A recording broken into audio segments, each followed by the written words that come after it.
22 बैलिया और प्रधानो जी कचकचैले बड़न।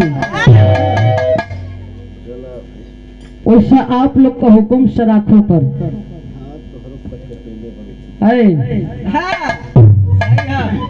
मस्टंगी लगा तो पिछवाड़े गला कान ठोकले से काटवा ढेर बौड़ल बड़ा आवा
सदियों सदियों के इतिहास गवाह है यादव वंश की कैसन कुल रहल कैसन तब का इतिहास जौन आज दर्शावल जाला तनी से समझा बात के लिखल गई बा। अरे रणभूमि में और रंगलाती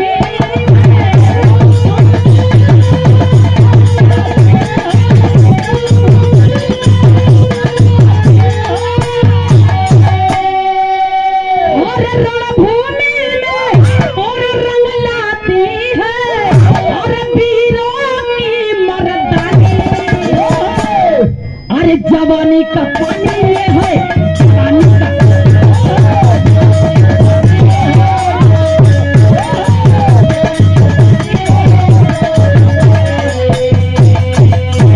मर्दा रहिया तो अखाड़े में पानी दिखाई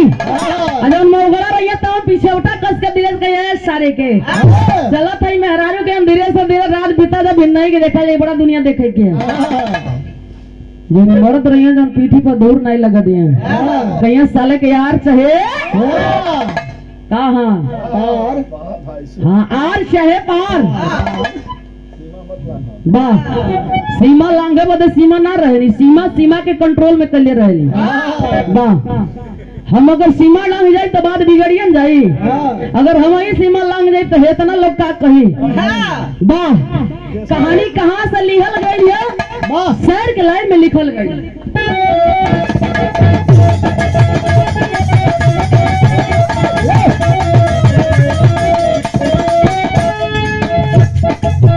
कहानी कहाँ के लिखल गई बतावल गई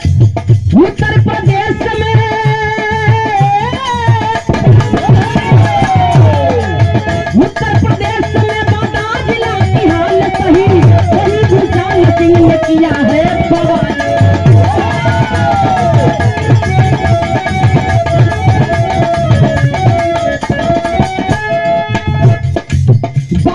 वीरता का क्षेत्र में धमाका था,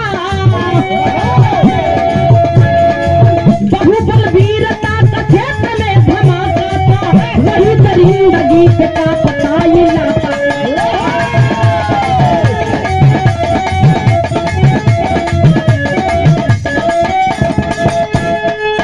वहीं पे रामू केवट जात का मलाह रहा, वहीं पर रामू केवट जात का मलाह रहा, गहन गरीबी के चलते बड़ा तबाह रहा। हुई विधवा गरीबी, हुई विधवा जवानी, गरीबी से हाल रही। बात के तरी समझो। बांदा जिला के बाद बतावल गई, जहाँ के रहे वाला एक भूचाल सिंह की कहानी बताई जाती है। भूचाल सिंह रहे वाला आए बाबू बांदा जिला के, अपने दरिंदगी से अपने आप को, अपने बात को लेकर के दबाए रखता था। क्षेत्र में बड़ा उनका नाम था, बड़ा रुतबा था। और इतने ना ये भैया जो गरीब दुखिया रहा वकरा के दबा के रखे, मतलब उसका रुतबा इतना था जिससे लोगों को अपने तल में दबा कर रखा था, और जहाँ चाहे वही अत्याचार शुरू कर दे। अत्याचार के देखा देखा देखा देखा ते बाबू वही बगलिए के गुजरात के मलाह पप्पू केवट, जेकर दुल्हन बतावल जाले कलुई, कलुई से बियाह भल, धीरे धीरे समय बीतत पप्पू केवट के, और समय के बीतत है बाबू एगो फूल खिलल हो। पप्पू केवट और कलुई के बीच में एगो फूल खिलल। जैसे गर्भ रह लगली, कलुई जब गर्भ से रही है, धीरे धीरे 9 महीने का दिन बीतता है साहब, वो पेट से एगो सुंदर कन्या जन्म लेती है। और जब धीरे धीरे पालन पोषण होने लगल, ओकर अत्याचारी बढ़े लगल, कलुई के बेटी जब जवान भई, तब इधर भूचाल सिंह का नजर पड़ल। गांव भर की बेटी बहना पर बुरा निगाह से देखने वाला वो भूचाल सिंह अपने अत्याचारों से दबाया था चारों तरफ। जब उस देखा उस गरीब पप्पू केवट के बेटी को कि जवान भइल बा, भैया भैया वो समय का बात बतावल गई। कहानी आगे बढ़ी।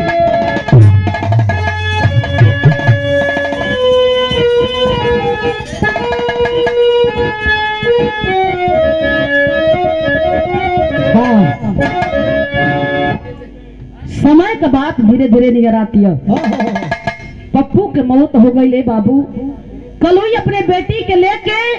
पालन पोषण करतिया, समय धीरे धीरे बीततिया। और जब देखा है कलुई के बेटी को, तब एक दिन निगाह गड़बड़ा गई। भूचाल सिंह ने कहा कि हाँ लड़की, किसकी बेटी है तू? खूबसूरती को देखकर दीवाना हुआ, कहता है कि आज मेरे घर आ जाना। दबदबा इतना रहा कि जेके कह दे एक बार तब मजाल ना कि क्यों हिलो। लेकर के बाबू बुलाकर जब कहता है कि इसको मेरे घर पहुंचाओ, जितने जल्दी हो सके उतनी जल्दी। कलुई पकड़ के गोड़वा रोवत है, साहब धन दौलत रुपया पैसा हमारी कुछ नहीं खे, जवन बा मान सम्मान हमार उहे बा, ये हमारे बेटी के ए तरह से मैं बुलाई, जमाना में मुंह दिखावे लायक न रहो। डांटता है पापी गद्दार, कहता नहीं ये मेरा रवैया है, ये मेरा रुतबा है और ये मेरी पहचान है। आज तक कोई जुबान नहीं कसने वाला मिला। तुम एक जात की केवट और वो भी जात की औरत, मेरी बातों का जवाब देने की हिम्मत कैसे रखती? आई बाबू किया क्या, कहानी आगे बढ़ गई।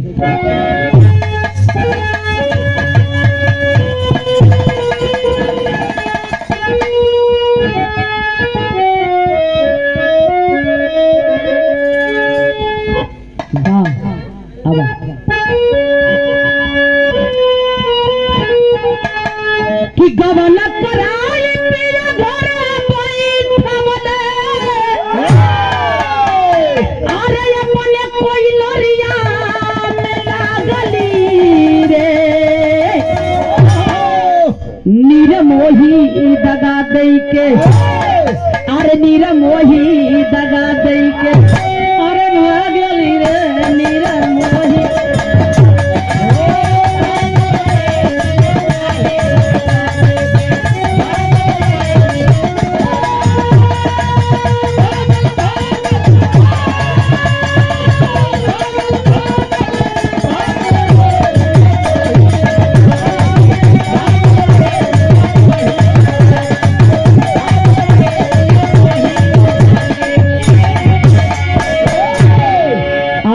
भैया कल्पना था लिखलन क्या लिखलन अरे देखत सुरतिया मोराइली बमंदिया कि देखत सुरतिया मोराइली बमंदिया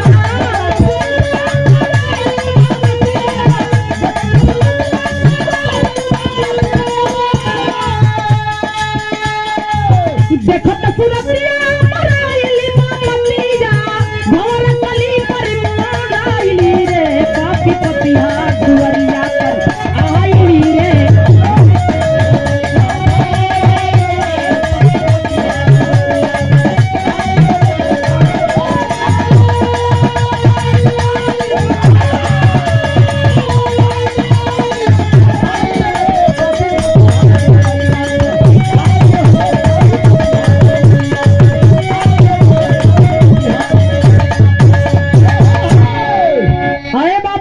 खूबसूरत बन्नो द्वारी पर खड़ी बा नहा के निकलल या बाल झाड़ दिया देखला गद्दार कलश के बा मालिक के करा के कौने बिल में रखले रला अब वही ले से हमार बेटे नहीं खे भइल जिसका नाम प्यार से बन्नो रखे थे लोग अरे बाबू कली बन्नो बन्नो करके बड़े प्यार से अरे बाबू है लड़का पिछवाड़े से भाग ले बेटा लेके देखा दिया देखले बनेगा मरले अरे बाप रे बाप इतनी खूबसूरत आज ले हम देखले नहीं खेरलिन आज देखले बनी बुला के कलुई के कहत के एक केकर लड़की बा कला साहब हमारे लड़की बा बात का हो चलाए जो भी चाहिए मेरे से बोलना एक बार जब नीयत खराब देखती है वो कलुई गरीब रो करके कहने लगी कि साहब मेरा इससे बड़ा दौलत नहीं है मेरे पास कहता है क्या अरे कलुई से बोला भूत डाली वही घरिया अब भेज दिया बन्नो से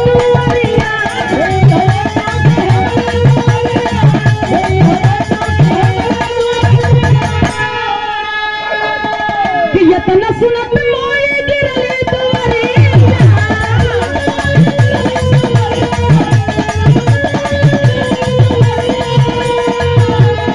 छतिया से छतिया थे गाइल हो देख बन्नो दुआरिया पे आई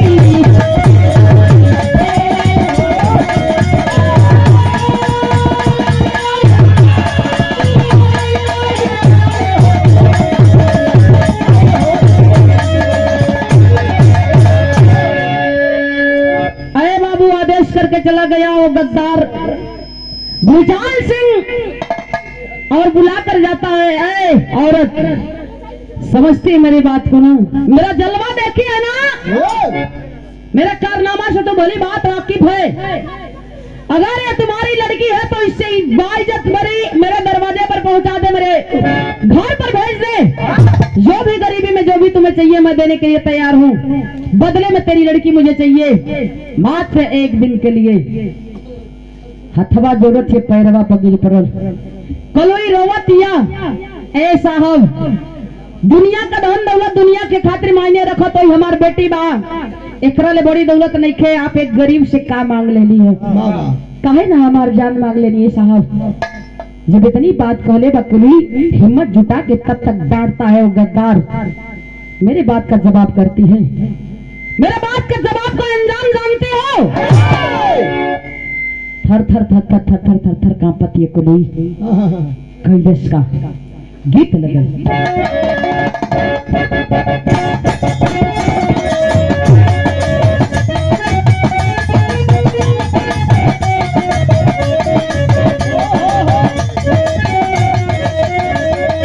गीत से निमन भाव बा कैसन बा हो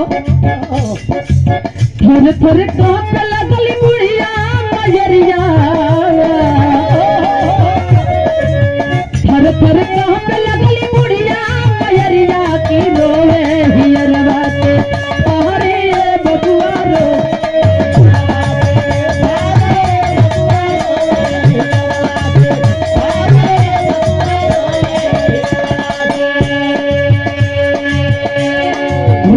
कलुई रोवत कहती है हाथ जोड़ के,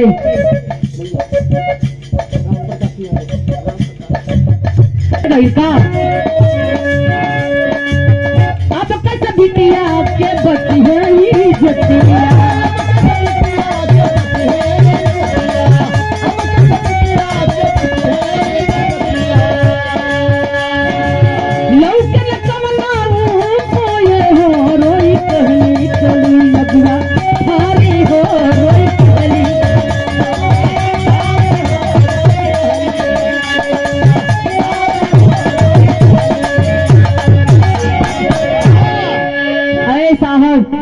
कलुई डेरात ये गरीब कलुई रोवत है, थरथर थरथर कापत है, सोचत है कि केहू तरह से अपने बेटी के कहीं अन्न कर देई, जे गद्दार पापी की नजर न पड़े। डर के मारे गांव में सहयोग सपोर्ट मांगत है, ए साहब हमरे बेटी के फलाने यही तरह से कह के गेल, लेकिन बाहर जमाना के लोग कहेला कि जे ढेर बा उ शेर बा। वो गरीब कलुई की बात आवाज किसी के कानों तक नहीं जा रही है। गांव भर घूम के दोहाई मंगले बा, बेटी की इज्जत की दोहाई मांगती है कि आज मेरे बेटी के साथ हो रहा है, कल और किसी बेटी के साथ हो सकता है, लेकिन वही गांव के लोग उफ नहीं करत अड़न। ए बाबू, डर के मारे कलुई अपने बेटी का शादी जल्दी जल्दी में 3 दिन के अंदर रख दे लेबा कि बेटी की इज्जत खाती बची रहेगी। मैं कहीं अगर चुपके से शादी कर दे रही हूँ तो हुआ क्या, बताया गया, परिणाम क्या निकलता है।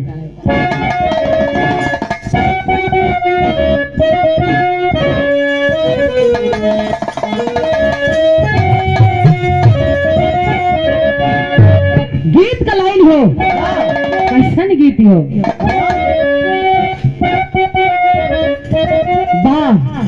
इशारा कदा समझ जाए। अरे कही दा भौजी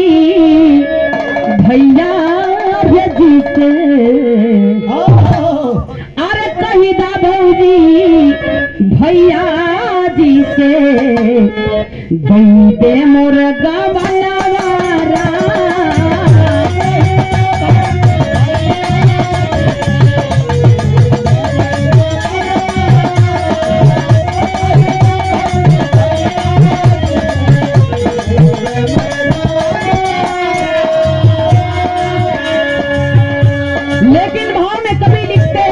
की बात लिखी जाती है साहब।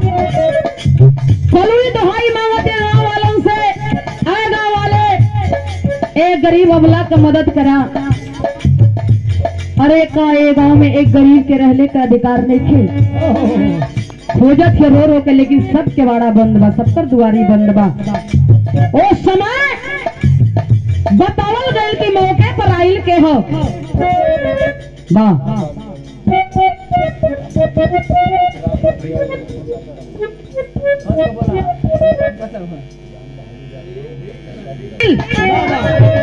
पथरी गड़ी से लोरी की यही ले, पथरी गढ़ से लोरी का यही ले, लाशा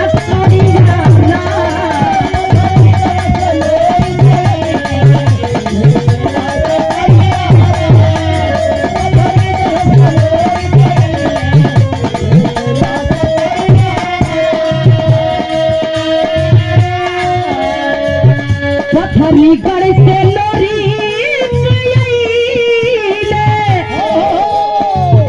लेके लाशा करियारा, ये ताना में पाई हो गईली, ये ताना में पाई हो गईली, कलुई तब खबर यारा,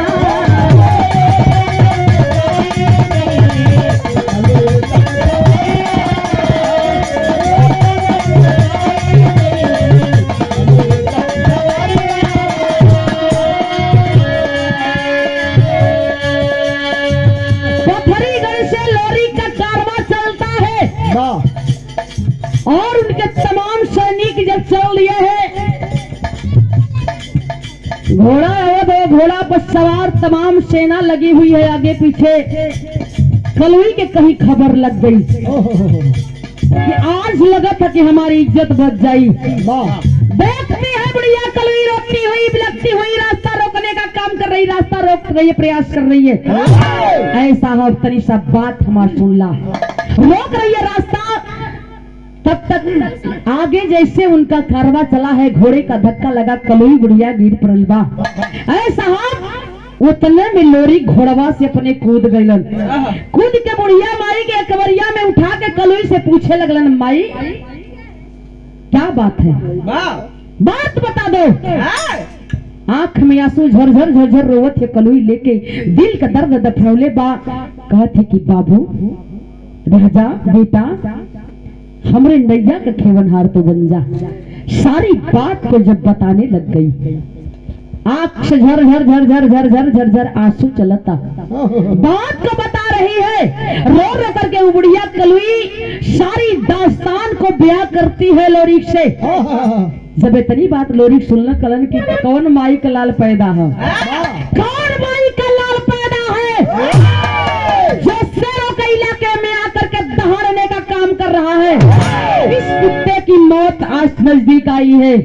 जब इतनी बात सुन ले बड़े बाबू, माई कलुई कुल बात बतौलस की बचवा, तू चाहबा तो हमारी इज्जत बच जाई, मर्यादा बच जाई। सारी बात को बताता है कि मेरी बेटी की निगाह गद्दार की पड़ गई। पापी जब देखता है बन्नों को, मैं डर के मारे पूरे गांव से दुहाई मांग रही हूँ, लेकिन कोई पैदा नहीं, कोई खड़ा होने की हिम्मत नहीं दिख रहा है। सारी दास्तान जब सुन ले बारा लोरी तकन के, माई वो तुहार बेटी ना अब हमार हमरो लड़की बा। तनी सब बात सुना हमार, लड़की बिटिया बहन कुछ भी गांव के होली है बाबू। गांव के अगर बेटी बहन है क्यों एक के तो पूरे गांव का बिटिया बहन कहाई। लेके बात कलन की, चल माई तू चिंता न कर, देखो तनी सार के जांग में कितना जोर बा, अजमौआ हो जाई। इतनी बात को जब सुनी है माई तो तनी सा कलेजा थमल बा। पहले सा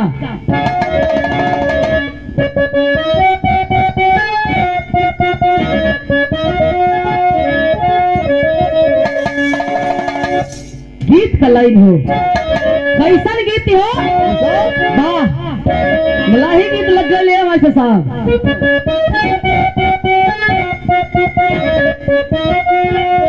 अरे तू के चढ़ई बे माई मोरी, अरे तू के चढ़ई बे माई मोरी,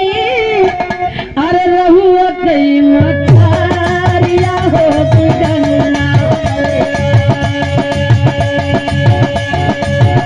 तू के चढ़ई बे माई मोरी, रहुआ के मतारिया हो गन्ना,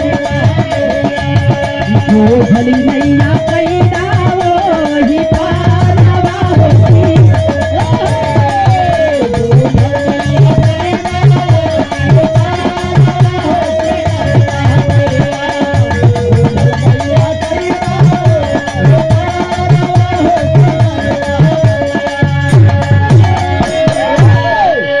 बड़े भैया अरे भाई के पयरिया रोवे, कि भाई के पयरिया रोवे, और बुढ़िया मतारिया हो की बाबू। भाई के पयरिया रोवे, बुढ़िया मतारिया हो की बाबूजी। भाई के बची है बेटी की जातिया हो की बाबू।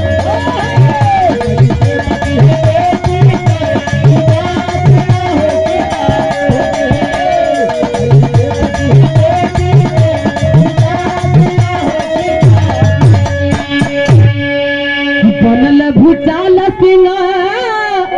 अरे भारी दुराचारिया हो की गंगा।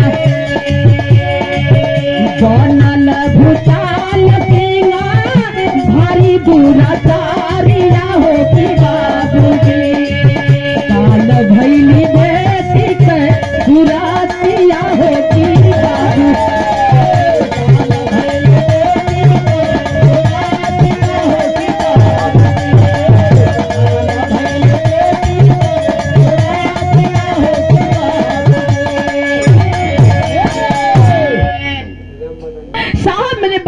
को बचा लीजिए।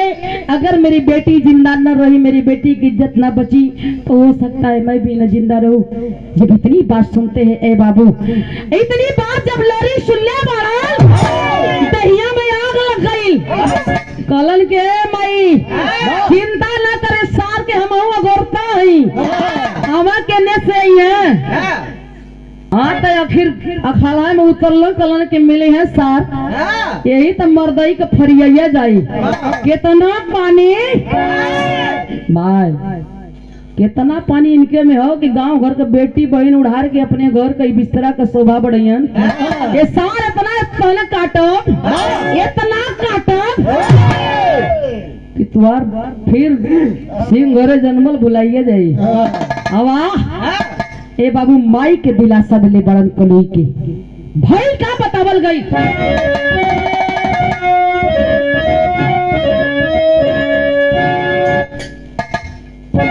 वाह तेरी के भाव में कभी लिखल, अरे या नारी का बिगारी याबरू, ए बाबू या नारी का बिगारी याबरू, पलोरी की तेलो से निकल पड़ी चिंतारे यार चिंतारे यार।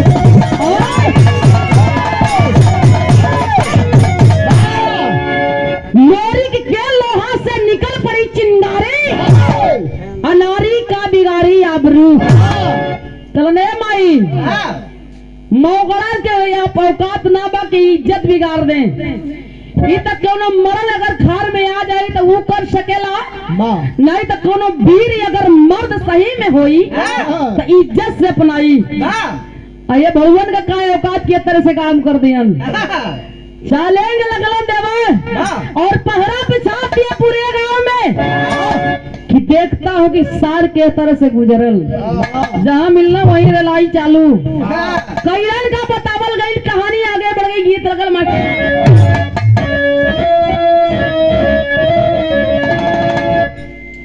अरे हम गवनवा नाही जा ए कभी जी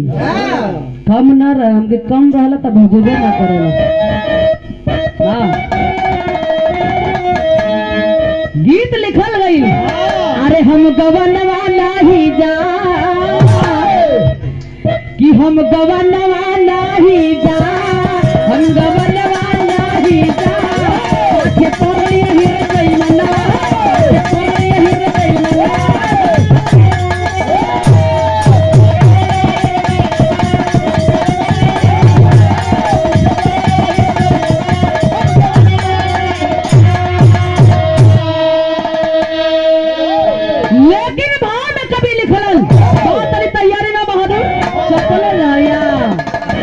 करबा तोहरो दोस्त नहीं थे,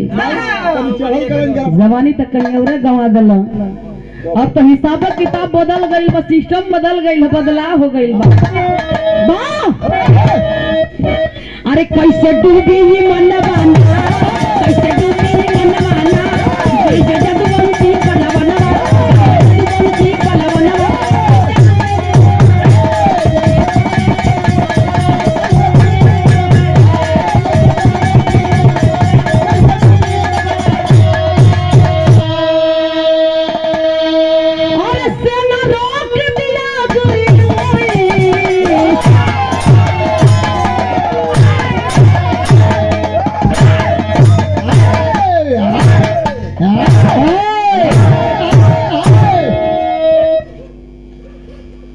देखा यार, देखा ढोलकिया पर मत मेहनत करा, थोड़ी सा देखल करा, बजत रहा खाली मजा आवत रहा लोगों को। वाह लिखल गई, अरे सेना रोक दिया गरमाई, ई है हीरा का खून, कि सेना रोक दिया गरमाई, भूचाल से हम लड़ाई, भूचाल से हम लड़ाई, ऐसे चाहिए के पानी।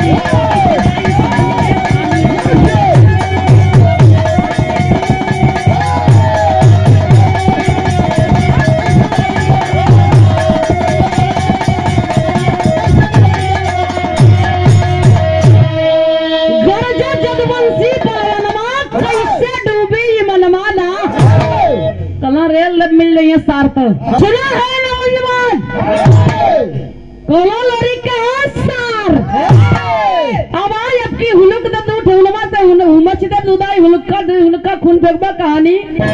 खत्म हो जाई। बिटियन बहन के गलत निगाह डाले वाले भड़ुआ वाले सार अगर मर्द में हिम्मत है तो मर्दई से तरी से मर्दे के पाले पड़ा लवे मर्दे तरी पंजा मिलाओ। गाँव का बिटिया बहन कैसे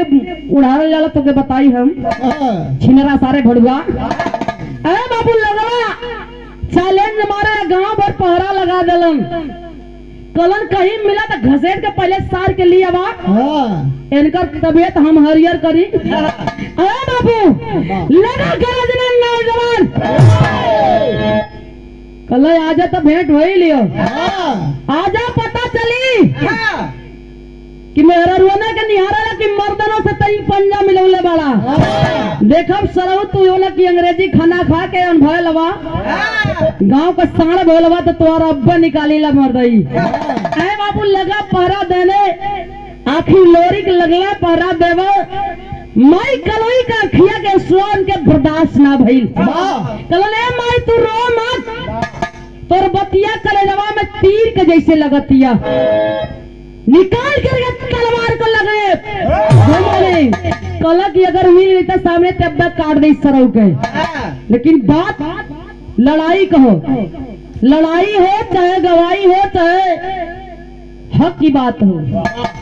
मौके पर ही अच्छा लगता है। ए बाबू आखिर है तो वो वीर लगे समय का इंतजार करने पहरा लगा दिए हुआ क्या बताया गया।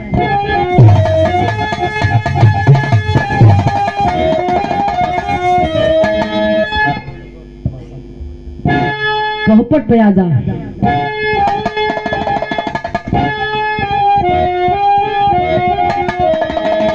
अरे गईले कि गईले लोरी के बुढ़िया के भवा नवा लाल नया नवा बा अरे गईले लोरी के बुढ़िया के भवा नवा लाल नया नवा बा आया के गन्नोगी गई पर नवा नया नवा बा।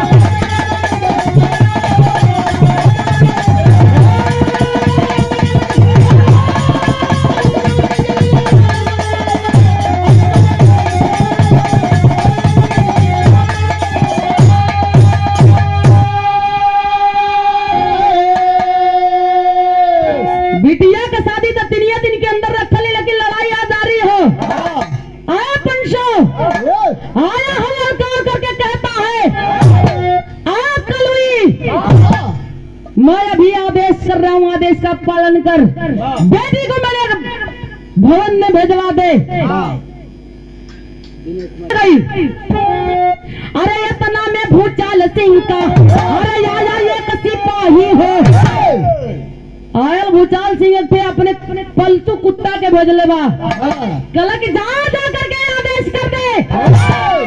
बेटी को बाइयत मेरे यहाँ भेज दे नहीं तो खैर नहीं उसके साथ साथ पूरे गांव को तबाही कर दूंगा।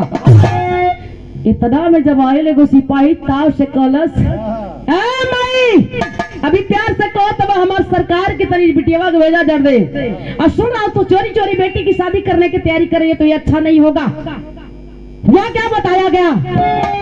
अरे इतना में भूचाल सिंह का अरे ये सिपाही हो कलश की बिटिया के भेजा नहीं तो तबाही तक तबाही हुई। वह क्या बताया गया अरे इतना में भूचाल सिंह का अरे ये सिपाही हो अरे गरज के बोला बेटी दे दो ना तो हो तबाही हो ये तो नाम में अरे लोरी तबला सार निकल तलवार लेके चल गए कुत्ते के पालतू कुत्ते किसको आदेश कर रहा है लेके तलवरिया कलन के देखो तो सार पकड़ के ए पंचो गर्दनमा दही के तोड़ दिलन तोड़ के गर्दनमा घोड़वा पर लाद दिलन लाद के घोड़वा पर चिट्ठी एगो लिखलन कलन है भूचाल सिंह तेरा नाम ही खाली भूचाल है कि तुम्हारा कुछ औकात भी है अगर मर्द बच्चा है तो आजा सामने शेर से पंजा मिला ले अगर बन्नो ठीक ठाक चाहिए तोरा के तो तुम आ जाओ आई पंचो वही घोड़वा पर लाद के और सिपाही के लसिया के गर्दनमा में एगो लेटर लिख के भेज दिलस भेज देलन लोरी घोड़ा गइल बा जब देखले बा भूचाल सिंह त कलस की है एके त बन जियत जागत भेजले रहले एके का हो गले बाबा देखले बा घोड़ा के जब चिट्ठिया देखले पढ़ले बा आंख लाल लाल अखीर हो तो गद्दारे ना जानला साच के आंच कभी कभी लागेले अगर साच बात कह देला तो मिर्ची जैसन लागेले सोचे लगल कि आखिर कौन बहादुर देख लेन उठा के हुआ क्या बताया गया।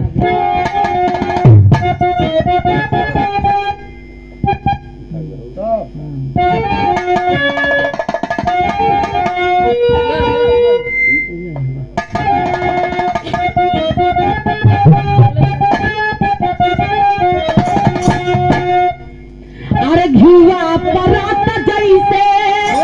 अरे धधकाया गिनिया भैया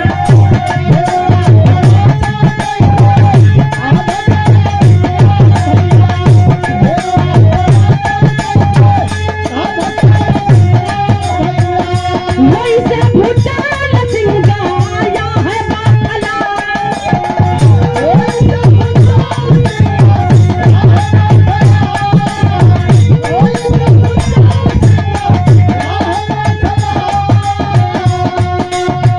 सेना माता जाके सबा आइला समनवा ये बाबू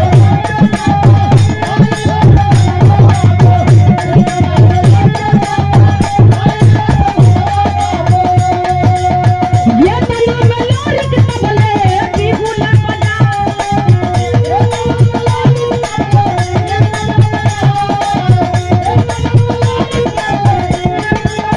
खच खच से गो ताला लता लगल ये भैया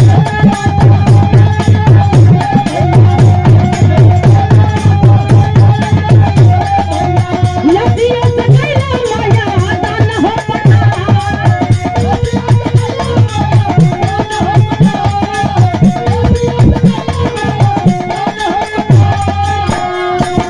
अरे गिरे है भूचाल सिंह बीच माया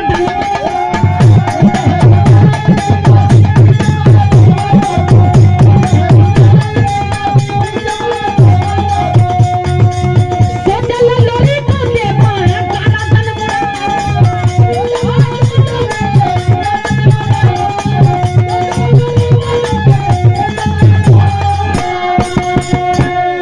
अरे भैया चिट्ठिया पौला पगला गई लगल खबरा पकड़ल कला के रे बाप जो दबदबा था जो मेरा जलवा था उसे तो नस्तनाबूद कर ही दिया अब सामने जहाई के परी अरे बाबू आया है सामने सेना सजा करके जब आया है मैदान में जैसे आई और आवाज लगौले कला आ लोरी आवाज देता था मुझे लड़ाई की बात करता है आजा देखता हूँ तुझे भी तो मैं तुम्हारे अंदर तुम्हें भी कितना पानी में तुम्हें भी देख लूंगा। जब इतनी बात सुन लोरी कान में आवाज गूंजे लगल कला आवाज सार आवाज गौरव था यही मारे तब गोरते बड़ी मैदान में आकर के बिगुल बजा दिए लड़ाई चलो है बाबू पेगा खच खच खच खच खच खच खच खच चलतन बा मैदान में गिनती नहीं किया कि कितना जने कटैला कितना जने मरलन और जब सेना समाप्ति के बाद हो तबले उठा के तलवार लगा दलन ना घेटा तर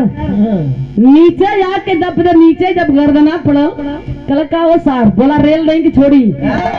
कल बोला तब पार कर दी कहानी खत्म हथवा जोड़ के गुड़वा पकड़ ले कल साहब मान गईली आज के बाद ऐसा न करब बकस न हमरा के और भूचाल सिंह है बाबू पैर पकड़कर माफी मांगने लग गया और अपने प्राण की भीख मांगने लगता है। कलन की कहा था तब मैं चमचमैता बजान ला कि जब ले काटा ना तले माने नहीं खे कैलन का बतावल गई।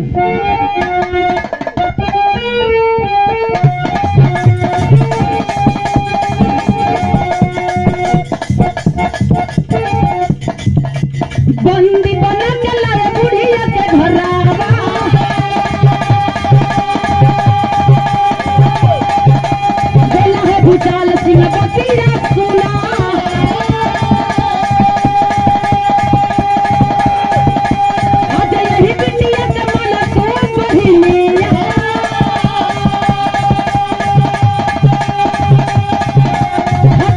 दिए तब रखिया बोला बोला तुअरे आई गईली करती दुल्हा के साथ तब समर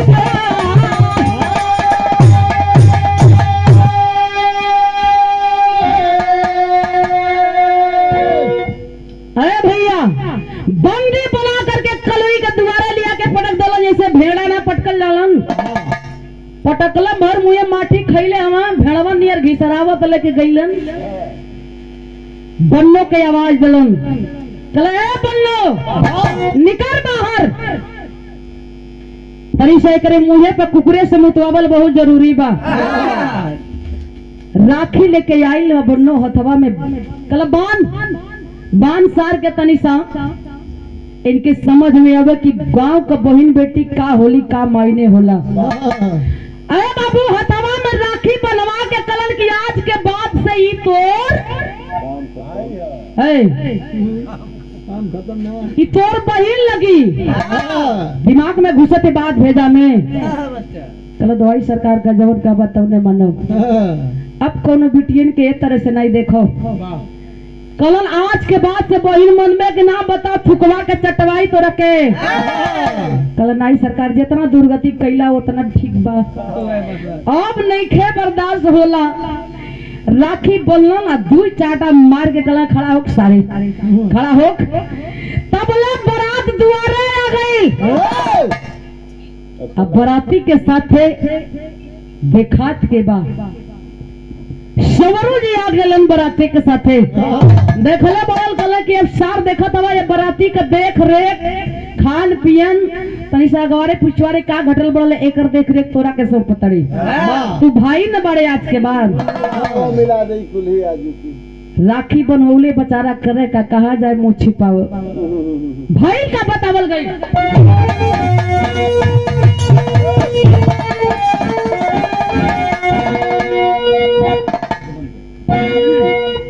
वाह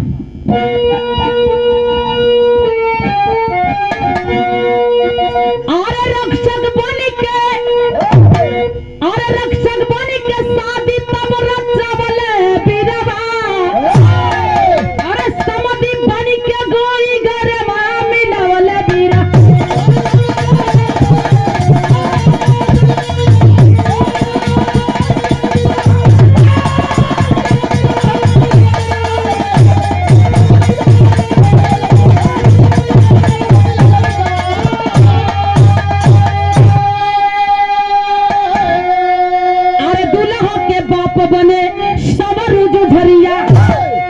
कन्यादान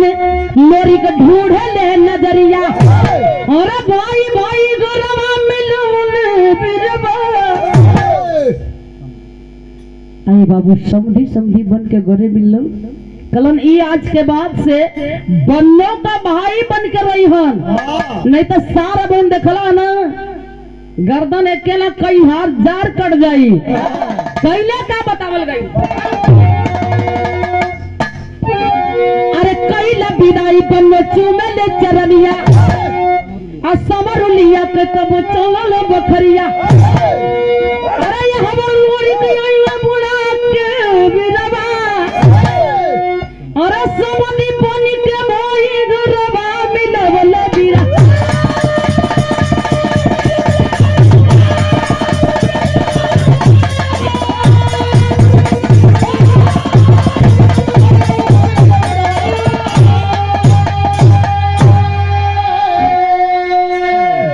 बन्नो की शादी होती है बाबू और इधर लोरी और सोनू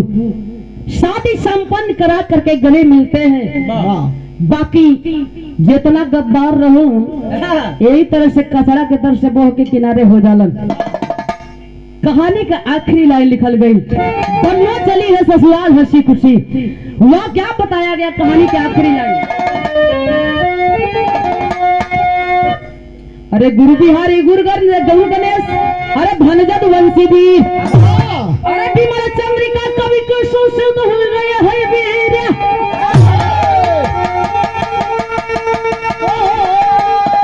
अरे या नारी का बिगारी या बरू ए बाबू या नारी का बिगारी या बरू नसीमा